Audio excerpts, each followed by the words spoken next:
Mga balitang consumer at kalakalan. Bumagal na sa wakas ang inflation o antas ng pagtaas ng presyo ng mga produkto at serbisyo nitong Hunyo. Ay ganon? Ba't hindi ko naramdaman yan? Naitala nga po yan ng Philippine Statistics Authority o PSA sa 3.7%. Mas mabagal yan kumpara sa 3.9% noong Mayo. Ito na rin ang unang pagkakataon mula noong Enero na bumagal ulit ang inflation. Ang paliwanag ng PSA, kabilang sa mga pangunahing dahilan ng pagbaba nito ay ang mas mabagal na pagtaas ng presyo ng gasolina. Mabagal? At pagbagsak po sa singil sa kuryente. Mas mababa pa raw sanang may tatalang inflation kung hindi lang dahil sa mataas na presyo ng bigas. Iginiit naman ng ilang grupo na Band-Aid solution lamang ang pagbenta ng 29 pesos kada kilo na bigas. Sabi nga ng Bantay Bigas, hindi makatarungan na piling mga tao lamang ang makabibili nito, lalo't mas maraming nangangailangan ng murang bigas. Malaki rin daw ang epekto nito sa mga magsasaka. Sabi nga ng grupo, imported kasi ang tinatangkilik ng gobyerno para sa nasabing programa. Sa ngayon, nabibili po ang bigas sa 29 pesos sa 10 kadiwa stores sa Metro Manila maging sa Bulacan. Pero tanging mga miyembro lamang ng 4Ps, senior citizens, solo parents at PWD ang pupwedeng makabili nito. Hanggang 10 kilo ang pupwedeng bilhin ng bawat pamilya kada buwan. Pinag-iisipan naman ng Agriculture Department na dalhin ito sa ibang rehiyon sa mga susunod na buwan.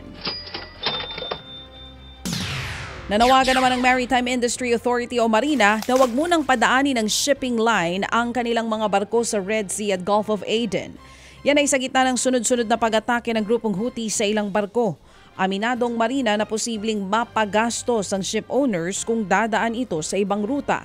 Maaari rin daw itong maging sanhi ng pagkaantala ng shipment. Pero git ng Marina, dapat prioridad ng ship owners ang kaligtasan ng kanilang mga crew. Suportado rin daw ng Marina ang right to refuse policy ng gobyerno para makatanggi ng mga Pilipinong tripulante sa deployment sa mapanganib na ruta nang walang pananagutan ng employer. Mula noong nakaraang taon, 4 na barko na may sakay na mga Pilipino sa crew ang sinalakay ng Houthi.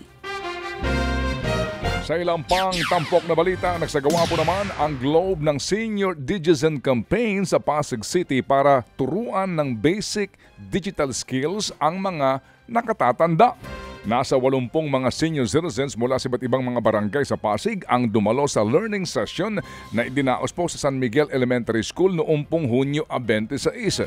Layon po ng programang ito na tulungan ang mga nakatatanda na maranasan ang benepisyo ng digital technology at sila protektahan din laban sa mga scam.